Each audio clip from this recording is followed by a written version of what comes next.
আসেন, এই যে আরে হো আপনি কপাল লাগছে, তাড়াতাড়ি তো সময় কম বেটা, সামনে আয়েন এদিক দিয়া।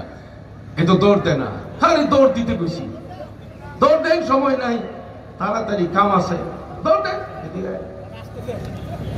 এই জায়গা দেন, সময় নাই, এই যে কপাল খুলে গেছে, তাড়াতাড়ি তাড়াতাড়ি দৌড়।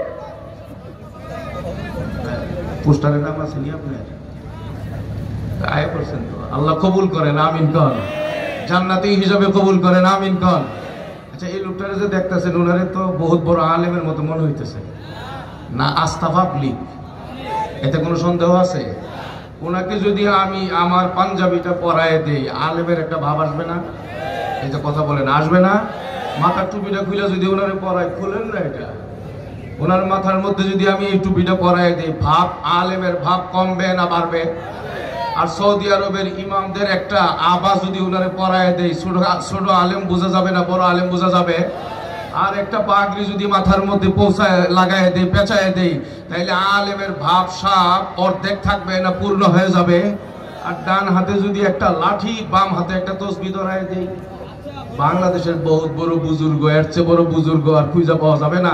এই লোকটারে এই জুব্বা পরায়া, পাগড়ি পরায়া, আর আবা টাবা পরায়া, এক হাতে লাঠি আর এক হাতে তসবি দিয়া, আমি আর উনি দুইজনে মিলে আপনাদের এলাকার মৌচাকের মুড়ে কোনো মসজিদের মধ্যে যদি মাগরিবের নামাজ পড়তে যাই, ঘটনাক্রমে যদি ইমাম সাহেব না থাকে, আমারও চিনে না, তারেও চিনে না, আপনি বলেন তো ইমামতি কি আমার কপালে না তার কপালে? এত বুঝতেছেন না? আমার কপালে না তার কপালে? এই যে ইমামতি তার কপালে গেল, এটা কি এলেমে না লেবাসে? এই বিষয়টাই বুঝতে অসুবিধা এই জমানার মানুষের। ওনারে এই লেবাসে মাওলানা সাহেব বানাইতে আমার কি 10 বছর লাগবে না আধা ঘন্টা? চেষ্টা করলে আরো কম সময়ে ওনাকে আলেম বানানো যাবে কি যাবে না? এই লেবাসে মৌলবি দিয়া ইমামতি চলবো? করতে পারবেন ইমামতি? চলবো? হয়েছে, আল্লাহ কবুল করেন, আমিন কর।